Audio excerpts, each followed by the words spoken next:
In an industry rife with exploitation, microtransactions, trend chasing, the list goes on, there are bound to be games which exist for no other purpose than to make a quick buck. This isn't to be confused with games or DLC that are just plain bad or released when more time and polish was clearly needed. No, we're talking about the attempts at cash grabbing that are so blatant as to be sad. Let's take a look at 15 of the more recent awful attempts. Before we begin, please consider subscribing and enabling all the notifications by clicking that bell icon. With that out of the way, let's get started. Destiny 2's armor synthesis. Bungie is no stranger to cash grab attempts with its Destiny franchise, utilizing FOMO and other tactics to push its seasonal content and microtransactions. Armor synthesis, aka transmog, is the most recent example, since it allows for having the cosmetic appearance of different armor while maintaining one's stats. Transmog is an oft-sought feature in looters and action RPGs. Fans clamored for a long time to see it in Destiny, and Bungie finally delivered. You see, armor synthesis doesn't simply let you equip any armor piece's appearance like, say, an ornament. No, you need to earn Synth Strand first, which is acquired by killing enemies and was actually revealed to be influenced more by time. Regardless of whether you killed one foe or a dozen, you'd earn the same amount each minute. This is then turned into 801 to purchase bounties, which must then be completed to earn Synth Cord. When you get Synth Cord, you're permitted transmog currency for one armor piece with a cap of 10 pieces or 2 full armor sets every season. Of course, you could break that cap by spending real money. It's fairly obvious that armor synthesis grind is a means to inflate playtime and turn a quality of life feature into a chore. But capping the amount of Synth Cord simply for the purpose of selling more to earn a quick buck, it's just a cash grab, plain and simple. Bungie is removing the Synth Strand requirement when the next season launches in August, so it's somewhat less awful at least. Anthem. For an IP that was in development for so long, it's kind of sad that BioWare's Anthem settled on the live service looter-shooter market that embraced Destiny 1 and made it such a big success. It's even worse when you consider reports of the development team's leads not wanting Destiny to be mentioned at all as a point of comparison. Despite its long development cycle, however, it was ultimately put together in less than 2 years and rushed out the door with a roadmap promising so much and ultimately delivering very little. In terms of trying to cash in on a trend and net that sweet live service revenue, Anthem brought in some cash but was ultimately a huge failure. Its previously rumored revamp, Anthem Next, was also scrapped in February 2021, and though its servers are still up, support has pretty much ceased. Marvel's Avengers. It's not enough to have one major live service looter failure in recent memory. No, we just had to have 2. Marvel's Avengers was more or less fated to be a cash grab, especially after the mega success of Avengers Infinity War and Endgame, and yet the announcement of it being a games as a service title before any real gameplay reveal was an omen of sorts. When players finally got their hands on it, Marvel's Avengers came off as a little more than a lifeless shell of a game, one that was focused more on battle passes, microtransactions, and post-launch roadmaps than actually innovating in its own way. Crystal Dynamics and Eidos Montreal continued to support it with a new expansion for Black Panther out in August, but for how much longer remains to be seen. Fallout 76. Okay, you're probably noticing a pattern with all of these badly optimized, shoddily designed, terrible live service titles that were cobbled together to serve as little more than recurring revenue for big publishers. In Fallout 76's case, it's all the more egregious. This was a narrative-focused role-playing game based on choices and consequences reduced to the very things its themes mocked. Not only was the gameplay terrible, but the game's first few months were riddled with bugs and questionable design decisions.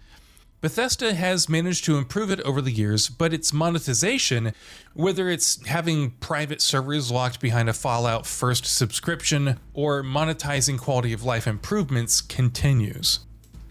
Ghost Recon Breakpoint.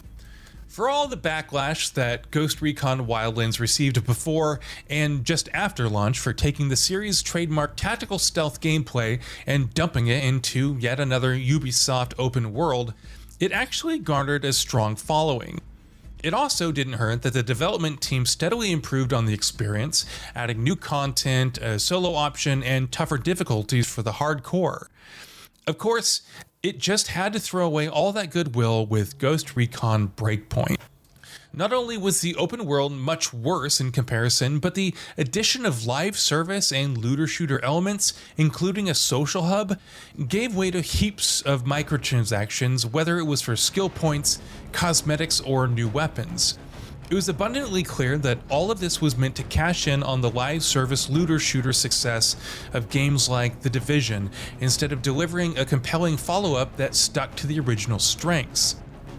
Ubisoft would bring back squad AI, difficulty modifiers, including an option to switch off gear score, and more with subsequent updates, but the damage was already done.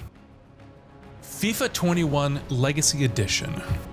For all the nice things we've seen from Electronic Arts lately, a return to more single-player focused games, reviving Dead Space, etc., it's easy to forget how shamefully it monetizes its sports titles. Ultimate Team microtransactions are bad enough, but last year's FIFA 21 was an even bigger laughingstock due to its Legacy Edition. This was essentially the Switch version, but aside from updated kits and rosters, it was the exact same game as FIFA 20 Legacy Edition. No major improvements or features from the other versions, just the exact same game, resold for $50 simply to profit off of any Switch fans that wanted some kind of football title to play. FIFA 22 Legacy Edition has already been confirmed, so look forward to playing roughly the same game for a third consecutive year on the platform. EA's Dual Entitlement Program. While we're working over EA for its shady sports game practices, it's worth mocking the company's Dual Entitlement Program. This is essentially its approach for previous to current gen console upgrades. It's touted as free, but locked to the Ultimate Edition of FIFA 22 or the MVP edition of Madden NFL 22, both which cost $100, because it's giving you two versions of the same game. Even more annoying is how cross-progression is handled with certain modes like Career and Online Seasons in FIFA 22, or Franchise and Weekend League in Madden NFL 22, not carrying over between generations. Oh, and you only get 2 months after launch to transfer progress in the latter, just because. WWE 2K20. Released in October 2019, WWE 2K20 was so awful on so many levels that 2K Sports outright canceled its follow-up. While it could be viewed as a quick cash grab, especially given the focus on Becky Lynch, who had exploded in popularity and became a cover athlete, it was actually the result of years of terrible releases. Bugs, and more bugs, extensive performance issues, wrestlers that looked nothing like their real-life counterparts, and, of course, loot packs had finally broken the fan base. 2K Sports announced in April 2020 that it was skipping that year's release in favor of spending more time and resources on a worthy sequel. It still released WWE 2K Battlegrounds, which wasn't very good in its own right, but that's another story entirely. Radical Heights. Following the failure of Lawbreakers, developer Boss Key Productions was in a bad way, so it decided to bite the bullet and pool its remaining sources into, you guessed it, a Battle Royale title. Radical Heights released in April 2018 for Steam Early Access and wasn't very good. With titles like PlayerUnknown's Battlegrounds and Fortnite Battle Royale at the height of their popularity, it was viewed as a very blatant attempt, not unlike The Calling 2, which released in June 2018 to cash in on the genre's fans. Not only was it a deplorable state at launch, but it failed to generate any real revenue, and Boss Key would shut down just 1 month after its release. Metal Gear Survive. So Metal Gear series creator Hideo Kojima had left the company in 2015, but Konami assured fans that the franchise would live on. How?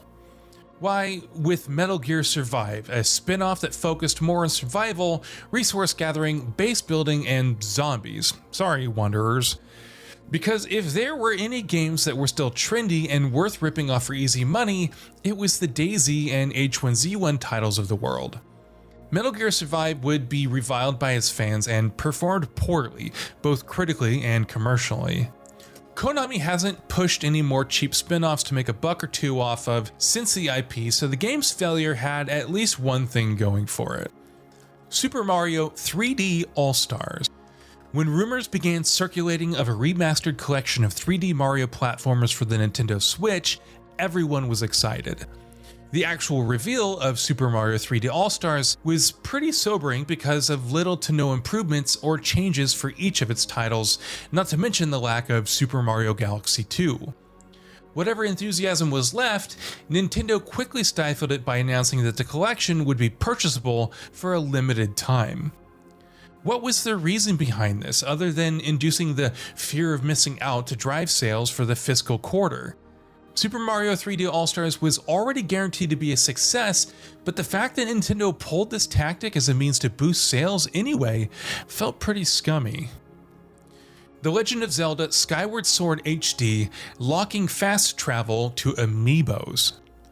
Of course, Nintendo quickly found another tactic to annoy fans, selling quality of life features not behind DLC, but through AMIIBOS. The Legend of Zelda Skyward Sword HD, despite not being a massive overhaul of the original, still had a decent number of improvements. But one of its biggest, the ability to fast travel back to the Skyloft from anywhere, required purchasing a $25 amiibo. It'd be extremely dumb to lock this behind DLC, but at least anyone with an internet connection could access it.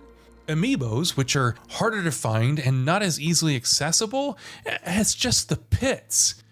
Naturally, this strategy will be repeated again for Metroid Dread, which offers a health and missile tank upgrade with its $30 amiibo double pack. Apex Legends Heirloom Items. As a famous gacha character once said, gacha is bad civilization. But that doesn't stop EA from taking the very worst gacha mechanics and implementing it into Apex Legends with heirloom items. Available during collection events, these are essentially unique melee weapons for each character. They don't provide any gameplay benefits, but offer another means of cosmetic customization. To get them, you need to earn all of the cosmetics from the event, which are only available in random Apex packs, and inevitably, you'll have to spend money for packs, though at least there aren't any duplicates. Once you've done that, you get the heirloom item, but it gets even better. If you miss out on an heirloom item during an event, it will be added to the store. So just spend real money and get it directly, right? Wrong.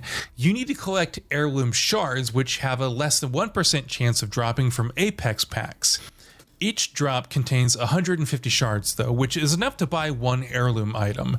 At 500 packs, you're guaranteed to get 150 shards, assuming RNG has been that cruel to you. Respawn has come up with different ways to ease the heirloom pain, like reducing crafting costs and providing more definite ways to earn shards, but it's still a massive and money sink. Rainbow Six Siege Outbreak Pack. Even before Apex Legends arrived on the scene, Ubisoft was peddling some real cash grab insanity with Rainbow Six Siege's Outbreak. The mode itself was a lot of fun and introduced 50 exclusive items to the game via random packs.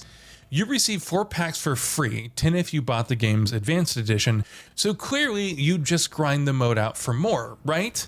Well, unfortunately, no.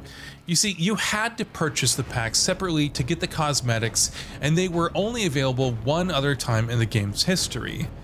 As for Outbreak, not only did it never return, but Ubisoft went even further and turned it into a full-fledged paid game with Rainbow Six Extraction.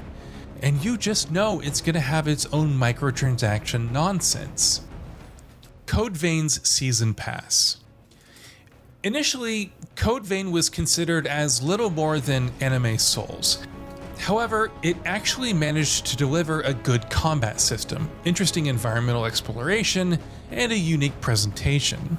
It sold over 1 million units in a few months after release, which isn't too bad overall, but as for enjoyable as the base game could be, the paid DLC was little more than an excuse to gouge players. The $25 Season Pass essentially added 3 new bosses, 3 new maps for the depths, new blood codes and blood veils, and several new weapons on top of companion outfits and lots of character creator options. The lack of content is less of an issue than the quality, but don't take my word for it, simply check out the user reviews on Steam, which range from mostly negative to very negative overall. So what are your thoughts on this? Go ahead and share them in the comments below, and if you liked the video, please subscribe to the channel and enable all notifications by clicking the bell icon to get new video updates. We upload every day and would really appreciate your support. Thanks for watching.